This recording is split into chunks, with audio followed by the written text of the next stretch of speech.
Hello everyone. जैसा कि आप जानते हैं आपके 6 चैप्टर कंप्लीट हो गए हैं विथ एक्सरसाइज।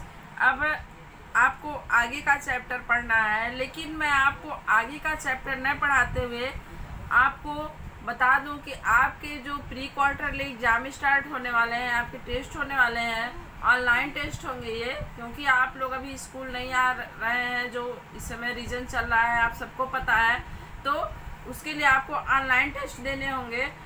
उस ऑनलाइन टेस्ट के लिए भी आपको तैयार रहना होगा। आपको अपने जो पोर्शन है वो कम्प्लीटली तैयार करने होंगे। तो आपको आपका पोर्शन मिल गया होगा, लेकिन मैं आपको फिर से आपको पोर्शन बता दे रही हूँ।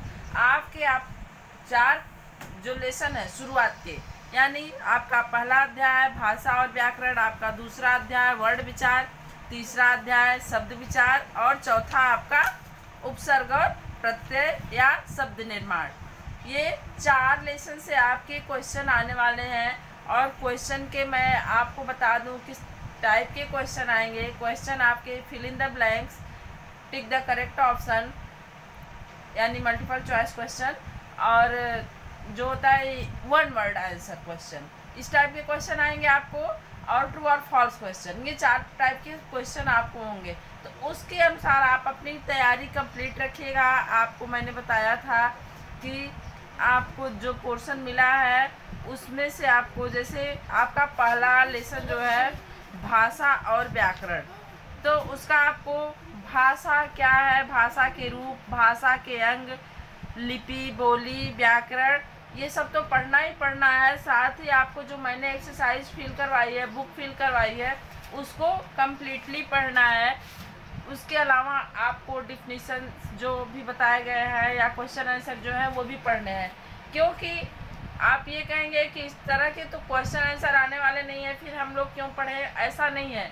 इस तरह के क्वेश्चन नहीं आएंगे, लेकिन जब आपको वो तैयार रहेंगे तो आपको आंसर अपने आप मिल जाएंगे। जो भी क्वेश्चन आपको नहीं समझ में आते होंगे उन क्वेश्चन से आपको आंसर मिल जाएंगे।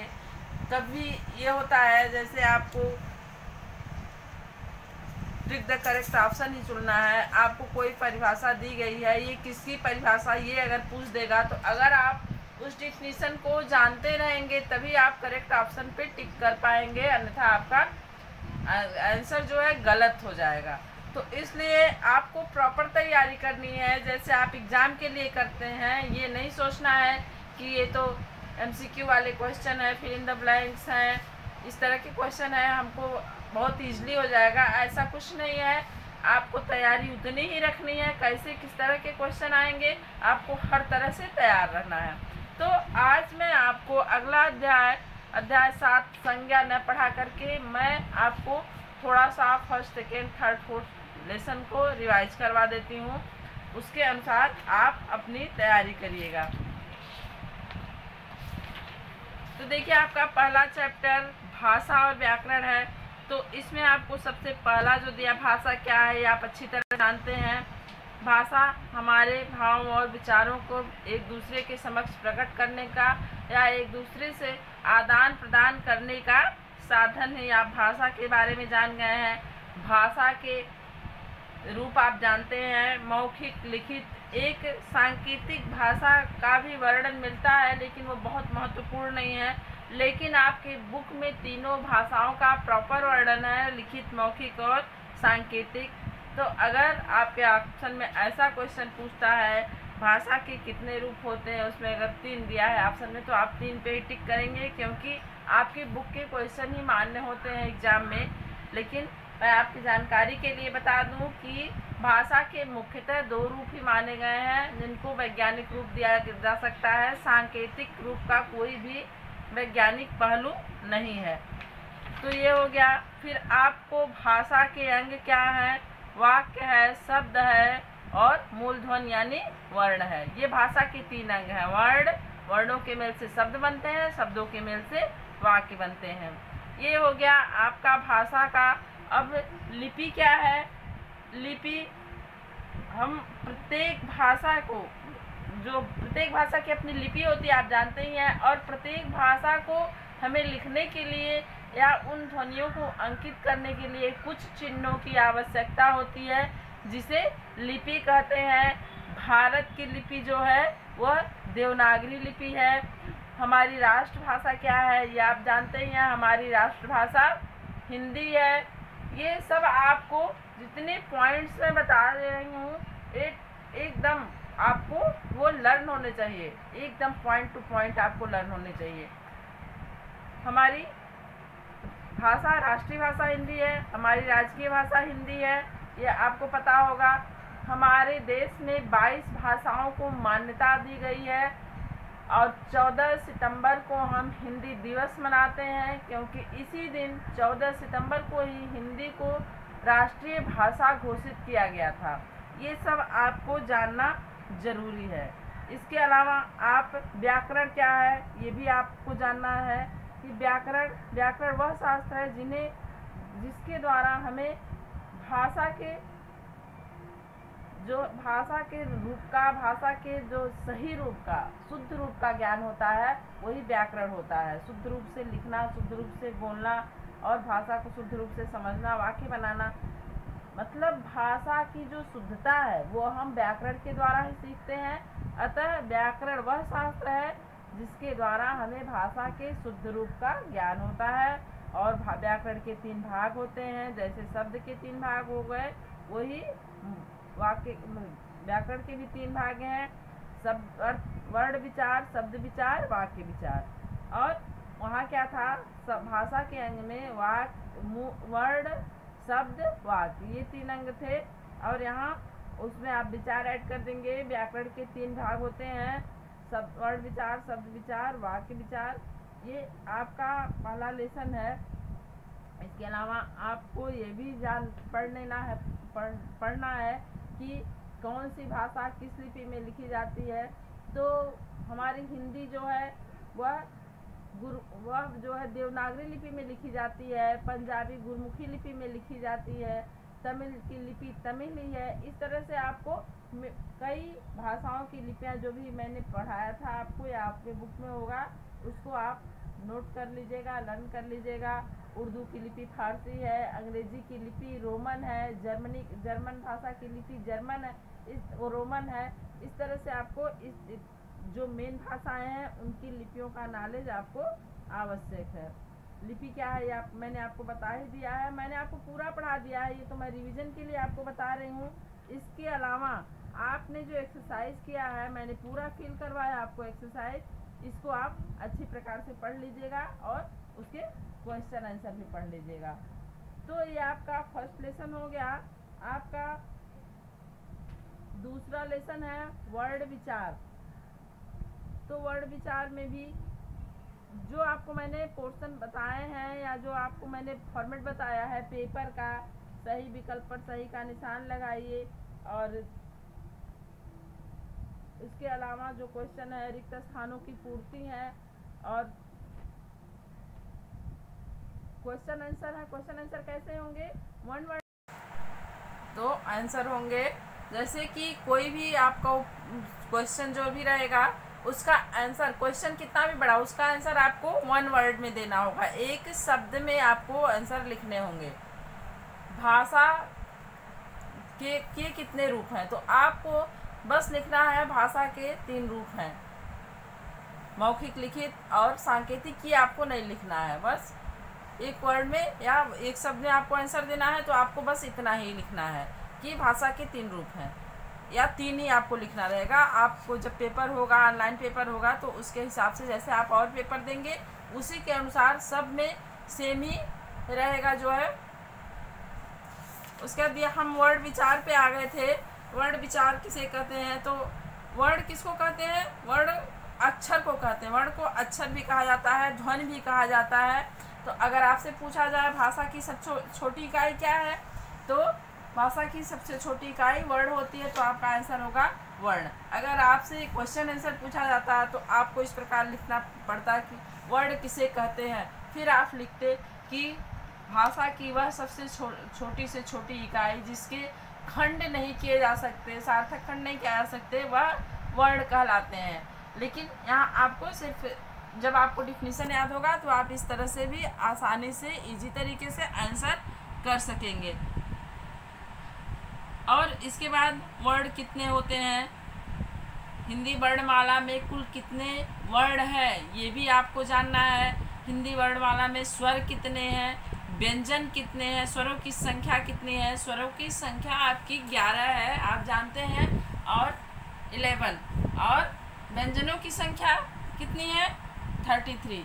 इसके अलावा जो है आपको आगत वर्ण क्या है, मैंने आपको अच्छे से पढ़ाया था आगत वर्ण, तो आपको ये सब चीज़ें देखनी है। अब यहाँ देखिए आपके बुक में दिया हुआ है, इसको आप सब बारीकी से पढ़ेंगे तो आपको सब कुछ समझ में आ जाएगा।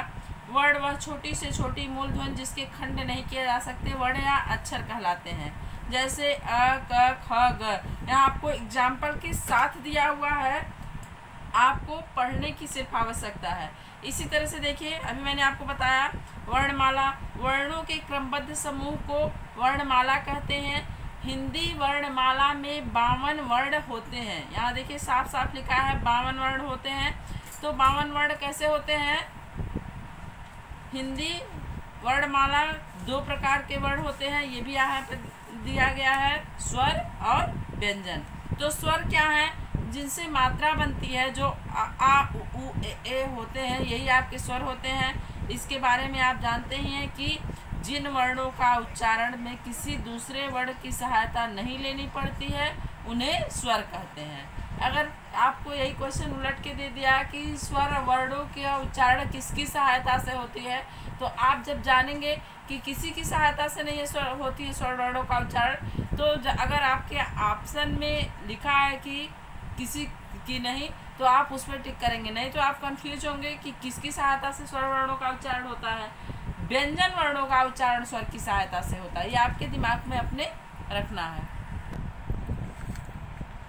अब देखिए इसके आगे स्वर जो है, स्वर के भेद भी होते हैं। स्वर भी आपके 3 प्रकार के होते हैं, तो इसको भी आपको पढ़ना है। स्वर कितने प्रकार के होते हैं, स्वर 3 प्रकार के होते हैं।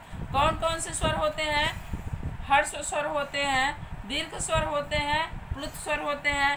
अब आपसे ये भी क्वेश्चन किया जा सकता है कि हर्ष स्वर कौन कौन से हैं, तो आपको अ, ई, उ, री ये आपको जानना है। ये भी पूछा जा सकता है हर्ष स्वर कितने हैं, तो आपको इनकी संख्या पता होगी। जब आपको ये पता होगा कौन कौन से हैं हर्ष स्वर, तो आप इनकी संख्या जोड़कर या गिनकर आराम से आंसर दे सकते हैं।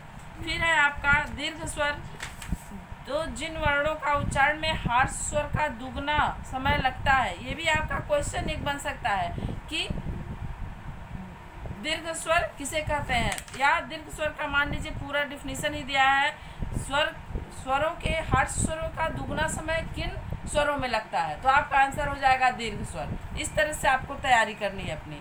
तो यहाँ पे आप देखिए जिन वर्णों के उच्चारण में हर्ष स्वरों का दुगना समय लगता है उन्हें दीर्घ स्वर कहते हैं। दीर्घ स्वर कितने हैं, यहाँ आप देखिए आ, ई, उ, ए, ओ तथा औ, ये आपके दीर्घ स्वर है। इनको भी आप आराम से गिन लेंगे और आप ये भी आंसर कर लेंगे कि दीर्घ स्वर कितने होते हैं। अब है प्लुत स्वर, ये तो आपको स्वरों का भेद चल रहा है। स्वर 3 प्रकार के होते हैं, ये आपको अपने दिमाग में रखना है। जिन वर्णों के उच्चारण में हर्ष स्वर से लगभग 3 गुना अधिक समय लगता है उन्हें प्लुत स्वर कहते हैं। प्लुत स्वर को करने के लिए अवग्रह का चिन्ह जो कि एस आकार का होता है, मैंने आपको समझाया था, वो लगाया जाता है या फिर लिख दिया जाता है, जैसे ओम। अब इन स्वरों का जल्दी हिंदी में प्रयोग नहीं होता है, संस्कृत में ही प्रयोग होता है। जैसे हम ओम का उच्चारण करते हैं या किसी को पुकारते हैं हे राम ऐसे बोलते हैं, तो यहाँ प्लुत स्वर का उच्चारण हो गया। ए जो गया हे राम में, ये प्लुत स्वर हो गया। या राम को बुलाते हैं राम करके, अगर ऐसे बुलाते हैं तो यहाँ प्लुत स्वर आ जाएगा। आ से काम नहीं चलेगा, ये आ प्लुत स्वर में चला जाएगा। और ओम में तो प्लुत होता ही होता है। अब स्वरों की मात्राएं कैसे बनती हैं ये आपको जानना है। अस्वर की अतिरिक्त अन्य स्वरों के साथ जब व्यंजनों का मेल होता है तो स्वर अपने पूर्ण रूप में नहीं लिखे जाते, बल्कि उनके स्थान पर स्वरों की मात्राएं लगाई जाती हैं। यानी कि अ जो है उसका कोई मात्रा अलग से नहीं होता है, वह हर व्यंजन के साथ अस्वर जुड़ा रहता है। जैसे आप क बोलते हैं तो उसके साथ अ का उच्चारण स्वयं में हो जाता है, ख बोलते हैं तो भी अ का उच्चारण होता है। कोई भी व्यंजन वर्ण आप अगर पूरा बोलेंगे, उसमें हलंत नहीं लगाए तो उसके साथ अ का उच्चारण होता है। बाकी जो स्वर हैं व्यंजनों के साथ जब उनके मेल होते हैं तो वो अपने रूप में नहीं रह जाते हैं, बल्कि उनका प्रयोग किस रूप में होता है? उनका प्रयोग मात्रा के रूप में होता है। तो यहाँ देखिए आपको तालिका में समझाया गया है, निम्न तालिका द्वारा मात्राओं का प्रयोग के बारे में बताया जा रहा है। अ का कोई मात्रा नहीं होता है नॉर्मल शब्दों में, जैसे गगन, मगन, कमल, कलम, इन शब्दों में अ का प्रयोग चल रहा है। बाकी आ का प्रयोग अगर हम करते हैं काला, तो हम का के आगे एक लाइन खींचेंगे, ला के आगे, ये हो गया मात्रा रूप, आ का मात्रा रूप हो गया। इसी तरह ई का मात्रा रूप है, ऊ का मात्रा रूप है, छोटी ई का है, बड़े ई का है, छोटे ऊ का है, बड़े ऊ का है, ए का, ऐ का, ओ का, औ का, ये सब मात्रा रूप होते हैं। ये आपका हो गया स्वर। अब आपको देखिए व्यंजन के नीचे हलंत चिन्ह लगा होता है, जैसे क, जब अ का मेल व्यंजन के साथ होता है तो हलंत का चिन्ह का लोप हो जाता है और व्यंजन उच्चारण के योग्य बन जाता है।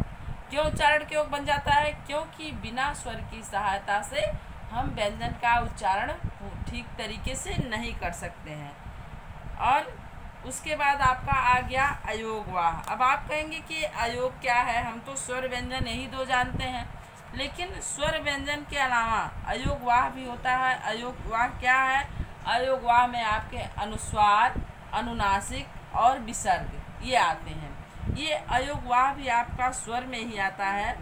जैसे अंग और अह, ये दोनों ऐसी ध्वनियाँ हैं जो न तो स्वर है और न ही व्यंजन मानी जाती हैं, इसीलिए इन्हें अयोगवाह कहते हैं। अब आप ये जान लीजिए कि अयोगवाह जो है वो स्वर और व्यंजन दोनों के बीच की ध्वनियाँ हैं। जब हम पढ़ते हैं स्वर आ ई उ ए ऐ ओ औ, उसके बाद हम व्यंजन शुरू करने से पहले अंग और अह भी लिखते हैं। तो ये अंग और अह क्या है? यही जो है अयोगवाह है। ये विसर्ग, अनुस्वार, अनुनासिक, विसर्ग, यही जो है आपके अयोगवाह हैं। अनुस्वार क्या होता है? इसका उच्चारण नाक से किया जाता है। जो हम शब्द लिखते हैं ऊपर बिंदी लगाते हैं, आधे नग के जगह जिसका प्रयोग करते हैं वो अनुस्वार कहलाता है। और अनुनासिक क्या है? जो हम चंद्राकार बिंदु या चंद्रकार बिंदु का प्रयोग करते हैं उसी को अनुनासिक कहा जाता है। और विसर्ग आप जानते हैं ह के रूप में जिसका प्रयोग उच्चारण होता है, और लिखने में किसी भी वर्ण के आगे दो बिंदु लगाकर जिसका प्रयोग होता है वही विसर्ग होता है। तो अयोगवाह में क्या क्या आ गए आपके? अयोगवाह क्या होते हैं? आप लिखने में तो इनके दो ही शब्द लिख पाएंगे, वर्ण लिख पाएंगे, अंग और अ, लेकिन ये तीन प्रकार के होते हैं अयोगवाह: अनुस्वार, अनुनासिक और विसर्ग। अनुस्वार एक छोटी सी बिंदी होती है वर्ण के ऊपर, और चंद्राकार बिंदी जो होती है वो चंद्राकार बना के, चंद्र का आकार बना के अर्धचंद्र का उस पर बिंदी लगाई जाती है। जो अंग का उच्चारण, जिसका उच्चारण नाक और मुंह दोनों से होता है, और अनुस्वार का उच्चारण जो है सिर्फ नाक से होता है।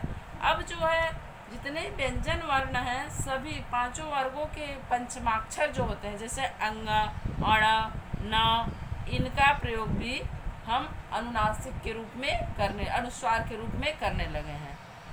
तो वो भी अब अनुस्वार में आ जाते हैं, पंचमाक्षर, सभी वर्गों के पंचमाक्षर। और विसर्ग ह के रूप में इसका प्रयोग उच्चारण होता है, और दो बिंदी के रूप में इसको वर्णों के सामने ऊपर नीचे करके लिखा जाता है। तो ये आपके स्वर का पूरा डिटेल हो गया। आपके स्वर हो गए, स्वरों के बारे में इतनी जानकारी आपको चाहिए। और इसके अलावा जो भी क्वेश्चन आपके एक्सरसाइज में होंगे उन्हें आप अच्छी तरीके से पढ़ लीजिएगा, लर्न कर लीजिएगा। अब है आपका व्यंजन।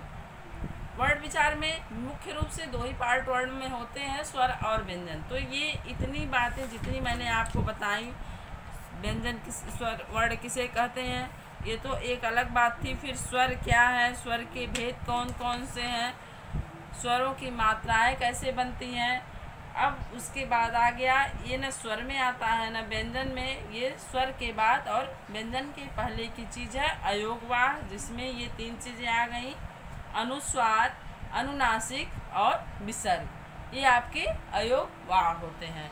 अगर आपसे पूछा जाता है कि अयोगवाह क्या है, तो आप यही बताएंगे, अनुस्वार, अनुनासिक और विसर्ग। अगर आपसे ये पूछा जाता है कि अनुस्वार क्या है, स्वर है या व्यंजन, तो आप कहेंगे नहीं, ये अयोगवाह में आता है, ये ना स्वर में आता है ना या व्यंजन में आता है, ये स्वर और व्यंजन के बीच की चीज़ होती है। अगर आपसे पूछा जाता है विसर्ग क्या है, स्वर है या व्यंजन, तो आपका आंसर होगा नहीं, ये स्वर या व्यंजन नहीं है, ये अयोगवाह है। तो इस तरह से आपको अपनी तैयारी कंप्लीट करनी है। अब आपका व्यंजन रह गया है, तो व्यंजन को आप पढ़ना है। आपको व्यंजन क्या है, जिन वर्णों का उच्चारण करते समय हवा रुककर मुख से बाहर निकलती है उन्हें व्यंजन कहते हैं। ये स्वतंत्र ध्वनियाँ नहीं हैं। स्वतंत्र क्यों नहीं है, क्योंकि ये स्वतंत्र रूप से इनका उच्चारण नहीं हो सकता।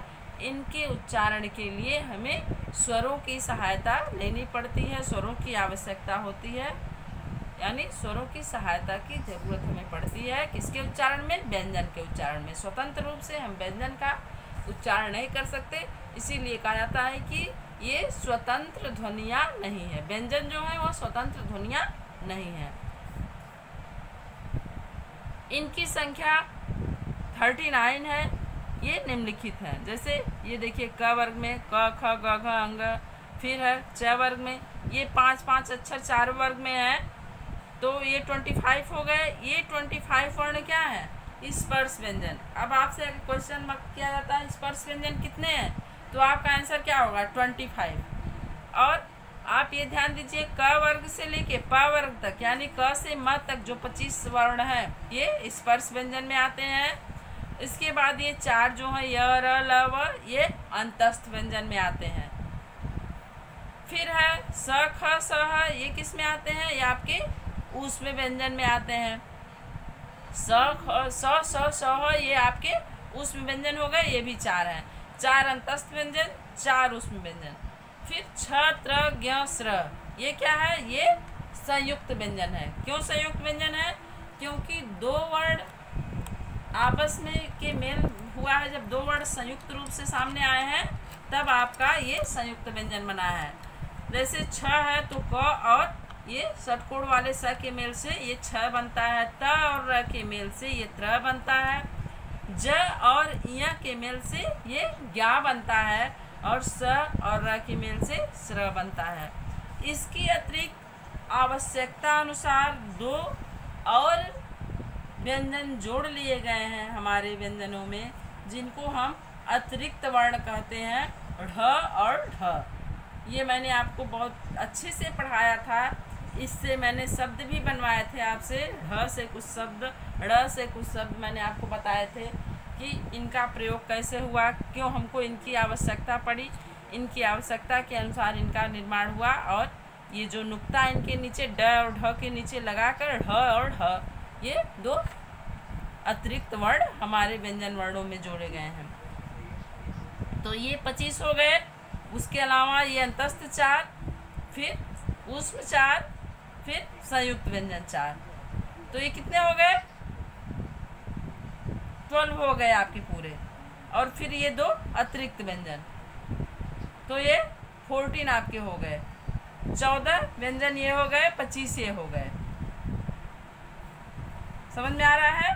तो इसके बाद ये हो गया आपका व्यंजनों का समूह, जो हो गया आपका, जो कि ये स्वतंत्र ध्वनि जिसे नहीं माना जाता है, ये व्यंजन है। इन सब के साथ आपको स्वर का ज़रूरत पड़ेगा। स्वर की सहायता के बिना इनका उच्चारण नहीं हो सकता। इनकी संख्या आपने देख ली, क्या कितने हैं, 25 आपके स्पर्श व्यंजन हैं, अंतस्थ आपके 4 हैं, ऊष्म आपके 4 हैं, संयुक्त 4 हैं। यार अलावा क्या है, यार अलावा अंतस्थ व्यंजन है। स क्या है, ये ऊष्म व्यंजन है। संयुक्ताक्षर क्या है, छ त्र ज्ञा प्लस स्र। इसके अलावा अतिरिक्त व्यंजन कौन कौन से हैं आपके, ड़ और ढ, ये 2 आपके अतिरिक्त व्यंजन हो गए। तो इनको आपने देख लिया। अब हम जानते हैं देखते हैं व्यंजनों के भेद। तो ये जो आपको मैंने पढ़ाया अभी, इसमें व्यंजनों का भेद भी शामिल है। मैंने आपको जानकारी दी क वर्ग, च वर्ग, ट वर्ग, त वर्ग, प वर्ग की, लेकिन इसके साथ साथ मैंने आपको बता दिया कि ये कौन किस प्रकार के हैं। लेकिन फिर भी आप अलग से इसको समझ लीजिए। कॉन्सोनेंट जो है आपका, ये आपकी बुक में साफ साफ अलग अलग दिया है। स्पर्श व्यंजन, अंतस्थ व्यंजन, ऊष्म व्यंजन, संयुक्त व्यंजन, अतिरिक्त वर्ण। आपने देखा मुख्य रूप से आपके जो वर्णमाला है उस दो भेद हैं, उसके स्वर और व्यंजन। फिर आपके स्वर के तीन भेद हो गए, हर्ष स्वर, दीर्घ स्वर, प्लुत स्वर। फिर बीच में आपके अयोगवाह आ गया। लेकिन इनके आने से भी वर्णों का तीन प्रकार नहीं माना जाता है, दो ही माना जाता है, क्योंकि ये न स्वर में आते हैं ना व्यंजन में। ये स्वर और व्यंजन की बीच की चीज़ है अयोगवाह। अब आपको व्यंजन में भी कितने भेद हैं ये भी आपको सामने आ गया। व्यंजन के 5 प्रकार होते हैं, व्यंजन के 5 भेद हैं। स्पर्श व्यंजन। अब स्पर्श व्यंजन एक ऐसे हैं, इनके उच्चारण में मुख से निकलने वाली वायु मुख के अंदर के विभिन्न भागों को स्पर्श करते हुए बाहर आती है, इसीलिए इन्हें स्पर्श व्यंजन कहते हैं। देखिए, हम इसके आधार पे भी इनका वर्गीकरण करते हैं। कभी कभी हमको ये भी जानना जरूरी हो जाता है कि क वर्ग का उच्चारण कहाँ से होता है, च वर्ग का उच्चारण कहाँ से होता है। ये जो मूर्धा, होश, ताल, कंठ, इनके आधार पे भी इनका वर्गीकरण किया जाता है। तो ये है आपके स्पर्श व्यंजन जो है, ये 5 वर्ग माने गए हैं। क वर्ग, च वर्ग, ट वर्ग, त वर्ग, प वर्ग। इसके बाद है अंतस्थ व्यंजन। तो इनका जो स्पर्श व्यंजन का वर्गीकरण मैंने आपको बताया, कहाँ से वायु स्पर्श करते हुए मुख के अंदर के किस भाग को स्पर्श करती हुई वायु निकल रही है, उस भाग के अनुसार भी इनका वर्गीकरण किया जाता है। जैसे कंठ वर्ण, तालव्य वर्ण, ओष्ठव्य वर्ण, इस तरह से। उसके बाद है अंतस्थ व्यंजन। तो आप जानते हैं अंतस्थ व्यंजन में बस 4 वर्ण आते हैं, यार लव। अंतस्थ व्यंजन के अंतर्गत इनका उच्चारण स्वर और व्यंजनों के मध्य होता है, इसीलिए ये अंतस्थ व्यंजन कहा जाते हैं। जैसे यह है, ये अ से मिलता जुलता है, इसीलिए ये स्वर की तरह ही इसका प्रयोग होता है। कहीं कहीं तो अर्ध स्वर भी इनको कहा जाता है, कहीं कहीं यार लव को अर्ध स्वर भी कहा जाता है, तो इसीलिए इनको अंतस्थ व्यंजन कहा जाता है। देखिए यहाँ पे लिखा है यार लव वर्ण अंतस्थ व्यंजन के अंतर्गत आते हैं। इनका उच्चारण स्वर और व्यंजनों के मध्य होता है, इसीलिए इन्हें अंतस्थ व्यंजन कहा जाता है। अब है ऊष्म व्यंजन। श, श, श वर्ण ऊष्म व्यंजन के अंतर्गत आते हैं। इनके उच्चारण के समय मुंह में ऊष्मा पैदा होती है, अर्थात ये घर्षण के साथ निकालते, इसीलिए इनको संघर्षी भी कहा जाता है। इनका जब उच्चारण होता है तो हवा घर्षण करती हुई मुख से बाहर आती है, इसीलिए मुख में गर्मी पैदा होती है, इसीलिए इनको ऊष्म व्यंजन कहा जाता है। मैंने पढ़ाया था आपको, इन्हें संघर्षी व्यंजन भी कहते हैं, और अंतस्थ व्यंजन जो होते हैं इन्हें अर्धस्वर भी कहते हैं। अब है संयुक्त व्यंजन। संयुक्त व्यंजन भी मैंने आपको यहाँ बता दिया। संयुक्त व्यंजन छ, त्र, ज्ञ, स्र वर्ण संयुक्त व्यंजन के अंतर्गत आते हैं, क्योंकि ये वर्ण जो है 2 वर्णों से मिलकर बने हैं, इसीलिए ये संयुक्त व्यंजन कहलाते हैं। अब देखिए, क और स से छ बनता है। छ से आपका शब्द कौन सा होगा? क्षमा होगा, छत्री होगा, छात्र होगा, इस तरह से। फिर त्र और र है, तो इससे त्र बनता है, इससे त्रिशूल, त्रिपुरारी, त्रिपुंड, पत्र, ये सब वर्ण शब्द बनते हैं। फिर ज और य से ज्ञा बनता है, तो ज्ञानी, अज्ञानी, ज्ञान, विज्ञान, इसका प्रयोग ज्ञा शब्द, इन सब शब्दों को लिखने के लिए ज्ञा वर्ण का प्रयोग होता है। श्र है, तो श्रमिक, श्री, श्रवण, श्रावण, ये सब लिखने के लिए हमें श्र की आवश्यकता पड़ती है। तो ये हो गए आपके। अब जो आपका 5वां भेद है व्यंजन का, व्यंजन के 5 भेद होते हैं, मैंने आपको बता दिए। 5वां भेद क्या है? अतिरिक्त वर्ण। अतिरिक्त वर्ण जो होता है ढ, ढ, ये 2 ऐसे व्यंजन हो जो क्रमशः ड और ढ से विकसित हुए हैं। तो इन दोनों से को मैंने अभी बता दिया आपको कि ये 2 अतिरिक्त व्यंजन आवश्यकता के अनुसार इनका निर्माण हुआ, अतिरिक्त रूप से रखे गए हैं, तो इसीलिए इन्हें अतिरिक्त व्यंजन कहा जाता है। इसके अलावा एक और आपको व्यंजन में मिलेगा द्वित्व व्यंजन। ये भी मैंने आपको पढ़ा दिया था।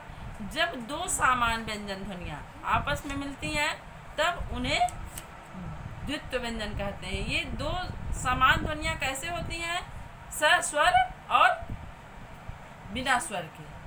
ये जो दोनों ध्वनियाँ होती हैं दोनों स्वर सहित नहीं होती हैं, स्वर सहित और स्वर रहित दोनों होती हैं। जैसे आप चम्मच बोलते हैं तो इसमें जो पहला मैं है वो स्वर रहित है, दूसरा मैं है वो स्वर सहित है।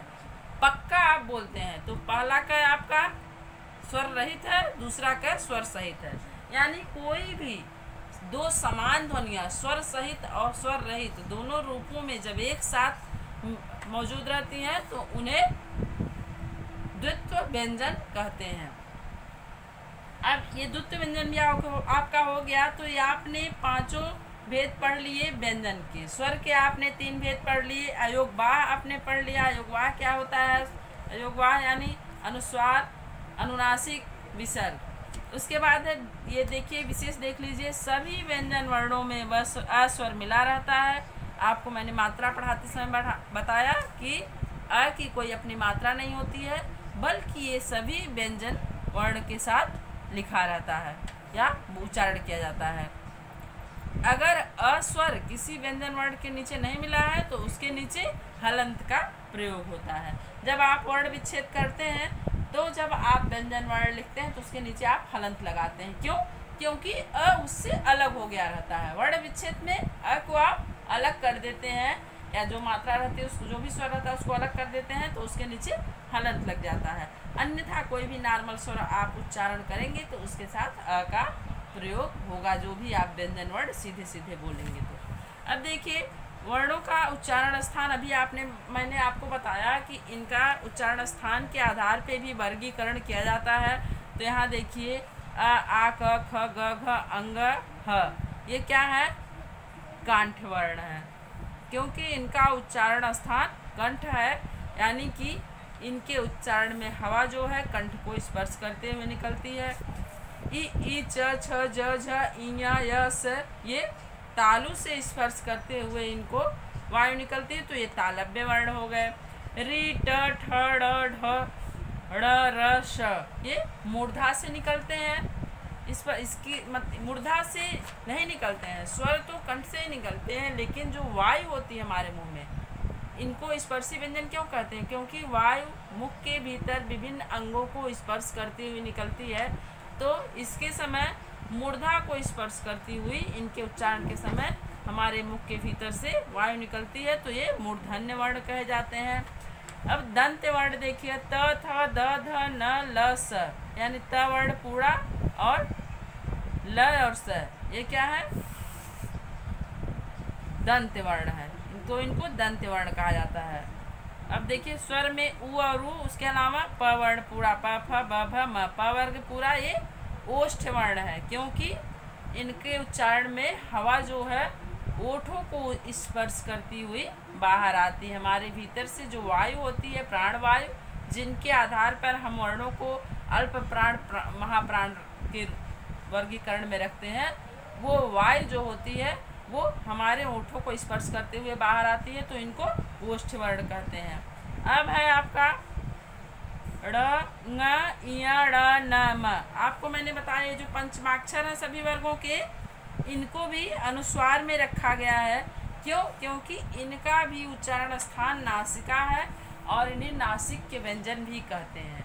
किस लिए नासिक के व्यंजन कहते हैं? क्योंकि इनके उच्चारण में हवा जो है नाकों के रास्ते बाहर आती है, नासिका से बाहर आती है, इसीलिए इनका प्रयोग अब अनुस्वार के रूप में होने लगा है।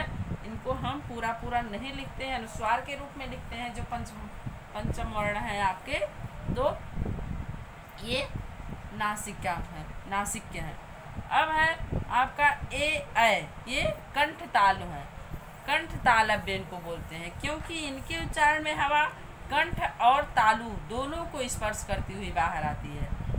अब है आपके व, ये अकेला शब्द है जो दंतोष्ठ है, अर्थात इसके उच्चारण में हवा दांतों के साथ साथ होठों को भी स्पर्श करती है, ये दंतोष्ठ है। य र ल व मैंने आपको बताया था कि ये अर्धस्वर माने जाते हैं, अंतस्थ व्यंजन जो है। तो इसमें वह जो है ये दंतोष्ठ है, यानी इसके उच्चारण करने में हवा हमारे ओठों और दांतों को स्पर्श करती हुई प्राणवायु बाहर आती है। अब आपने सारे वर्ण यहाँ देख लिए, आपने र नहीं देखा। र में स्वर न होने पर उसे रेफ कहा जाता है।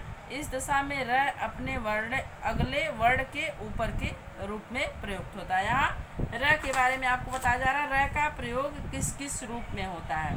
तो र में स्वर जब स्वर रहित र होता है तो उसका प्रयोग रेफ के रूप में करते हैं, जैसे पर्वत, गर्व, पर्व, ये सब जब हम लिखते हैं तो र स्वर रहित होता है, यानी हलंत वाले र का जब हम प्रयोग करते हैं तो उसको हम लिखते कैसे हैं, उसको हम रेफ के रूप में लिखते हैं, अगले वर्ड के ऊपर लिखते हैं, उसको रेफ कहा जाता है। जैसे पर्वत, गर्दन, मर्दन, पर्व, शर्म, ये सब जो है। इसके अलावा र से पहले वाले व्यंजन में स्वर न हो तो र का व्यंजन के नीचे की ओर लगा दिया जाता है।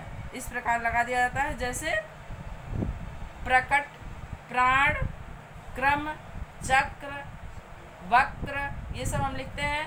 तो देखिए यहाँ पे क में स्वर नहीं है, वक्र अगर हम लिख रहे हैं, चक्र लिख रहे हैं तो क के साथ स्वर नहीं है, तो हमको र के बाद स्वर आता है, तो र को क के नीचे हम लगा देते हैं। जो भी लाइन वाली अक्षर होते हैं उनके बीच में हम तिरछा करके र लगा देते हैं। इसको पदेन र बोलते हैं, यानी पैर के पास जो र रहता है। अब है आपका छोटी पाई वाले व्यंजनों के साथ इसका प्रयोग किस रूप में होता है।